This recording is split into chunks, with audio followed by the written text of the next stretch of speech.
Hi, so this is for MBA 702. I'll want to give you a brief introduction to the online idea in general and some specifics about this course. You can go to Canvas to find the syllabus. I'll talk a little bit more about that as we progress.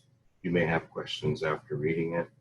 We will also talk about some of the specifics for this course in this presentation. So I will not be there on the 3rd, as many of you with the July 4th holiday. I know that the MBA curriculum and the pay schedule say that other than Thanksgiving, every class day is a class day, holiday notwithstanding. So the 4th of July is actually supposed to be just another day of class. We have a Tuesday class. One of the things that I will say that I do realize that many of you actually live on island and could have been here on a Monday. So I guess it's all the same that I'm not here either. But one of the things that I want to ask you to seriously consider is the idea that you're taking this online class and how seriously you may be taking it, um, especially when you take a look at the idea that on the job, we work face to face for 40 hours or more every week. And this is one of the things that eliminates that contact. So one of the things that I think is really critical is that you understand this is not a shortcut class. This is not a way to squeeze in an extra 3 credits. There are a number of reasons for that, including the fact that I will tell you that we're going to go through the whole book. So anyway, um, some questions that I do want to ask you. So just to start out, are you ready to rock? Well, if you are, then of course, great. I choose paper. So this online class, I want to survey you a little bit. I'm going to ask you some questions. You're going to answer yes or no. I want you to be honest as much as you possibly can. You don't have to break this up or turn this in because regardless of what the test results are, um, it's not going to make a difference whether or not I can limit you from being in this class, ask you to withdraw, suggest that you withdraw, or just basically kick you out. But just want you to understand what it is that we are going to be going through and what you need to be ready for. So, are you ready to rock online? So, here's some questions. First, do you have regular access to a computer with internet connection, internet access? One of the things here is that there's no substitute for speed. We're going to do these sessions as it says on the schedule of courses every Monday evening. And you're going to either have to be there or watch them. If you are there, then if you participate, what you're going to find out is that your work for the week is pretty much done. If you are not there, then you will have to write out the case analysis and a 3 to 4 page essay that will have to be submitted by week's end, which will be on Sunday at 11:55 p.m. following that Monday. First week, everybody gets a break, so nothing more to do than to watch this. Second question, are you comfortable using the internet? Um, yeah, I didn't change eCollege to Canvas yet, so as you can tell, I've been doing this for a while. First online class I did was essentially nothing more than an internet give and take message board. It was horrible. I really, from that point in time, about 15 years ago, when I did my first on class, really started to hate it. But anyway, it is something that has to be done, and I get to do it once in a while just to see what it's like, what's going on, and what some of our students are up to. And then the idea here is that if you have the ability to learn ideas and concepts on your own by reading, and then communicating your thoughts through various online and real-time tools, you may need to email people, you may need to email me. There may be discussion postings, there may be narrated PowerPoint presentations that you'll need to do, or YouTube videos, which is probably the way most of them will actually be done if you have to do your presentation in absentia. The live chat sessions and live Skype type applications like Zoom that we'll be using. And then are you comfortable with asking questions and receiving feedback? Now, some of the things I'll tell you is that you may not get much feedback from me. I know that sounds kind of interesting coming from a teacher that's part of your class because I'm sure most of you live for feedback from your teachers, whether it be grades or just you know, an attaboy or pat on the back or something like that. But just wanted to say that in this class, unless you're doing really, really poorly, you're not going to hear much from me because it is going to be something that you're going to be on your own to read and raise questions about.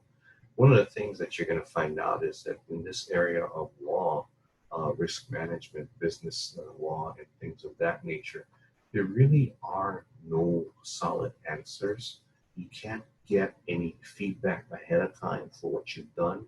Usually, you don't find out that something's wrong until you get sued. So, what we're going to try to do is live in the dark and find the light as best as we can so that we can figure out what it is that we need to be doing when nobody's going to tell us, hey, I'm going to sue you tomorrow.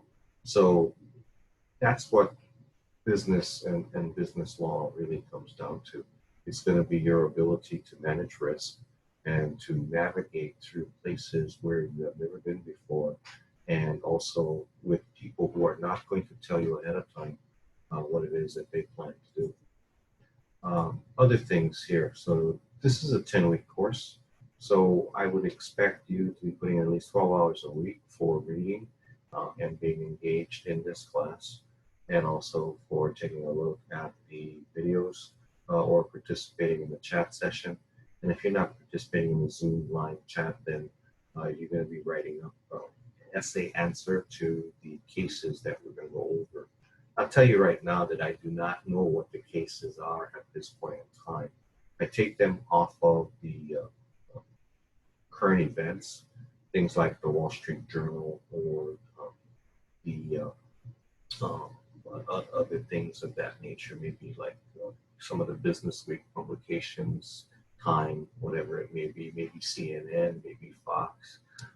It's going to be something that's happening as we speak. So I do not know what the lessons are ahead of time, other than what I want you to read in the textbook. I will go over some of the things in the textbook briefly.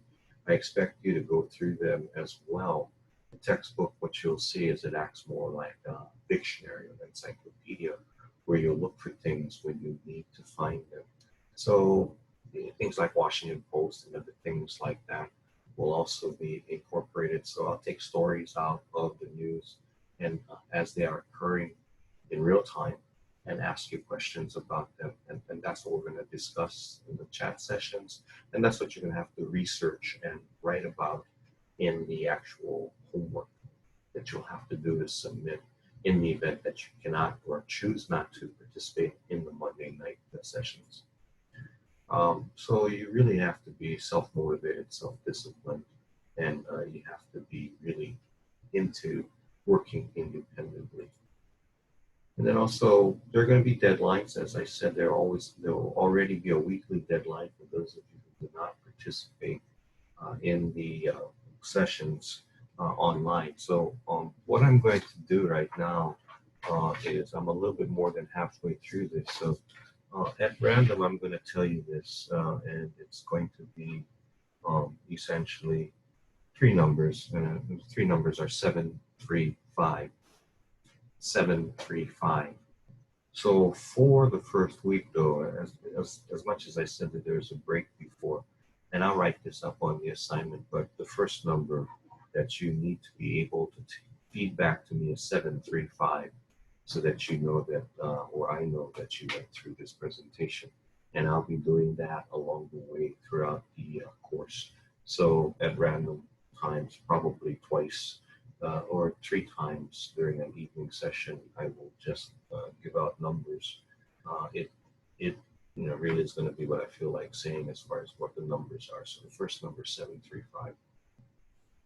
And then are you also comfortable taking 2 4-hour exams without taking a break? So what will happen is that at the end of the class, you're going to have a final exam. And you'll see from the syllabus that basically that's the only thing that you're going to have graded. Everything else is going to be pass-fail. And in the event that you fail, particularly if you fail as a result of not submitting an assignment, then what will happen is I'll just start reversing your grade. So you started in an A, the first class you missed, the first session you missed, the first time you did not turn in a homework assignment and tell me what the numbers were that I gave, or whatever else it might be. It might be a phrase, it might be an object or something like that. If you don't do that, then miss another one, you go down to a C, which of course is a failing grade in the graduate course. So understand that you will have to go through these video sessions, or whether you are here or not. So I would suggest that people get on and we actually use this time to basically be able to interact and engage and to work through the problems. Another thing that I do need to tell you is that the problems along the way do not have answers, right? Because these are things that are happening. They have yet to be decided. They have yet to be determined. Many things are still up for grabs as far as it might be, as far as a final determination, because a final settlement or decision or judgment has not been reached. So we're going to be looking at things as you would in the world outside. It's not going to be that kind of multiple choice and one of them is correct and everything else is wrong. I'll share with you some of those ideas as well as we go through. So as you can see now, if you answered no to any of those questions that I have asked in the previous two slides, then you're here and your chance of getting an A is up here. Again, I can't kick you out of the class if you are not willing or not prepared to undertake this endeavor. And if you answered no to any of those questions, I think particularly as it relates to the hardware and the software connections, your chance of getting an A declines really quickly at that point. So please understand that this is something that I want you to be aware of and I want you to understand. I don't want anybody to be surprised at the end of the course. I want to make sure that everybody goes through this and does as well as they possibly can. I'm not here as an obstacle, but there are many obstacles in this course. So really, if you said no to any one of the questions, and again, I ask you to be honest about this, you have limited your opportunities to be successful in this class, but you'll still be allowed to take the chances like you have in every other class. However, realize that it may be difficult. It may be very difficult for some people who do not have regular access to the internet. It may be impossible. So please be aware of that. And then online classes are really a lot more work than face-to-face classes. So this is not really something that you try to add in there and try to get, like I said, an extra 3 credits without having to do much work or without having to show up. And the fact that you don't have to physically show up and participate a lot of times puts people into that false sense that they can get away with not doing much work. Please understand that that will not be the case in a class like this. So a few other items. Again, one of the things that I do want to mention, and this is true, and maybe more for the undergraduates, and then because I think the MBA classes, we're used to doing them in 10-week intervals already, because we've been doing them that way for so long as instructors. But understand that these classes are really set up for 15 to 16-week semesters, and the PACE program will put you through it in 10. So really what's happening is that you're going to have 1/3 less time to work on things that you normally would, but you'll still have to do as much as you would in a regular semester. So please understand that I expect you to read, I expect you to keep up, I expect you to ask questions when you're unsure, and also understand that I will not be going over every single thing that I assign you. The cases, again, have no right answers. You'll have to deal with a lot of uncertainty and ambiguity in this course as well as life. You never really know. There's no guidebook, there's no answer key, there's no study guide. So participate and at least watch the recordings to see how we are addressing the cases.